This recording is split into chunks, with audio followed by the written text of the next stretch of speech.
Hey, what's up everyone? This is K Collections and this will be my servant review on Illya. Thankfully, this is the sweet and innocent version of her, not the original crazy one we all know and love, cause, spoilers, close your eyes for 10 seconds if you don't want to see anything relating to the Illyasviel movie, but when someone talks like this, I tend to question their mentality just a bit. She's nice when she wants to be though. Here are her stats. You can open your eyes now. She does have the second highest attack stat among the 5-star casters, just lower than Xuanzang. HP stats are the opposite. Illya has the second lowest, just higher than Xuanzang. Her NP gaining stats is insanely low, and this will affect her overall NP gains in battle. Her attack cards and hit counts are good enough to help her a bit in that area. She has a triple arts type deck with a Buster NP, so you can't Buster Brave Chain sadly, meaning there will be a lack of consistency if your support focuses too heavily on one attack type. Hit counts are good. 5 hits from arts and extra will help you charge her NP. As I said before, her NP gaining stats are low. If you can't use an arts Brave Chain with her, prioritize performing team arts chain for a faster and consistent charge. Moving on to her active skills, focus on maxing out her Mystic Code skill. Illya's main strength is her NP attack. You want to focus on increasing her damage output as much as possible. She can't Buster Brave Chain, but using her NP first will give you damage bonus for her other attacks. If you can, wait till she has both her NP and her normal Buster attack for the turn so you can fully leverage her first skill. Her second skill is great as it helps with survivability. The boost in NP gain should be treated as a bonus. You obviously don't want to sacrifice her invincibility effect unless you don't care if Illya dies, then by all means use this skill whenever, you cruel bastard. Her final skill is a very unique ability and can further increase survivability for your servants. Remember, there is a chance the guts and debuff immunity can miss. 70% is quite high, but don't over rely on it. Always have a backup if possible. This skill gives you options and can help tremendously for servants with self-inflicting debuffs, herself included, and I'll talk about that a bit later. Overall, her skills are very consistent, which does help her with her Noble Phantasm. She has 2 passive skills, the typical magic resistance, which is always helpful, and unlimited mana supply, which charges NP gauge by 3% each turn. Damn, I like it. If you used Dantes or Jolter, you'll know how amazing the NP charging can be. Now, you may notice Illya doesn't have any passive skill that increases arts performance unlike most casters. That sucks, especially when she has 3 arts attack, but she's still a great servant regardless.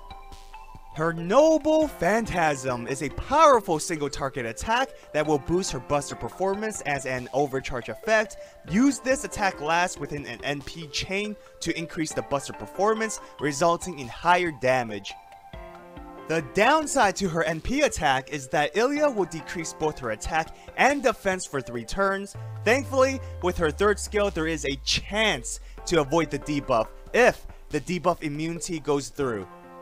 So, target herself with her third skill first before activating her NP attack. Don't forget her Buster buffing skill as well. Then sit back and watch this magical girl slaughter your enemy. After her Noble Phantasm upgrades, it will also increase NP gain and star generation for 3 turns. This is very helpful, specifically the NP gain, which will help you reuse her attack a bit sooner. For CE recommendations, focus on her damage output and starting NP. You want to have her NP ready as soon as possible while strengthening her NP attack. Partake with the King and Golden Sumo are great CEs for that combination. If you have Halloween Princess, that can work as well.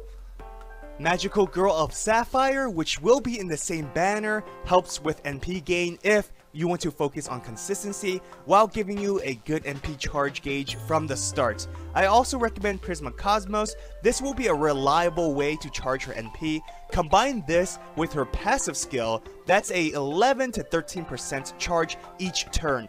pretty solid.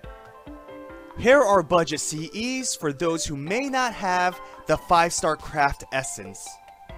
And these are Mystic Code recommendations. Atlas can remove Illya's self-inflicted debuff next turn, and you can reduce her skill cooldown, allowing you to potentially use her debuff immunity and buster buff skills again with her MP. And Anniversary can buff her buster performance and give her gut status should her skill fail. For team recommendations, Xuanzang would be my top pick. She's a fellow single target caster, having the same exact attack cards as Illya. This will allow you to arts chain frequently, and you can NP buster chain with them. Most importantly, Xuanzang's skill can prevent Illya's debuff. On top of that, the skill will also increase NP gain for your team, which again helps Illya. Ozzy is another good choice. He can buff her attack with his charisma skill, and you can chain their NP attacks together.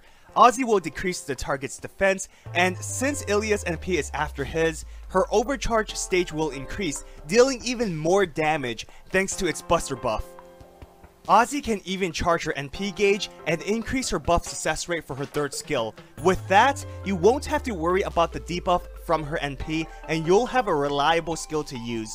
One thing to be aware of, you'll most likely be facing assassins, in which case Ozzy will have a class disadvantage. If that's the case, servants like Waver or Tamamo will be better. Lastly, William Shakespeare is an excellent choice, especially if you're free to play. They both have the same attack deck, so there's consistency. Shakespeare can boost her buster performance and also charge her NP gauge after you complete his strengthening quest. My final thoughts on Illya: she's one of the strongest damage dealing casters. Her main focus is to use her Noble Phantasm, possessing 2 buster effects, one being an overcharge which can increase. Illya surpasses Xuanzang in NP damage. Now, I'm not saying one is better than the other. Think of it this way, Illya is a burst damage dealer. She nukes your enemy. On the other hand, Xuanzang is an NP spammer with stronger support. And that's the thing, post NP attack, Illya suffers as she isn't an NP spammer. Not to mention, if you didn't remove her debuff, she'll be weaker. Her damage modifier is low, so outside of her NP attack, she isn't the strongest when compared to other servants. Also, being so buster focused, not being able to buster Brave Chain does affect her. Outside of the damage department, Illya does have strong survivability thanks to her invincibility and potential gut skill, which also heals. Overall, with the proper supports, this adorable magical girl can cause a lot of destruction. So, will you summon for Illya? If so, how many Saints Cords will you use? I hope you enjoyed this video. If you did, hit that thumbs up and subscribe to my channel for more FGO content. Follow me on Twitter and Instagram and join my Discord server. All links are in the description. Good luck on your future pulls. Till next time.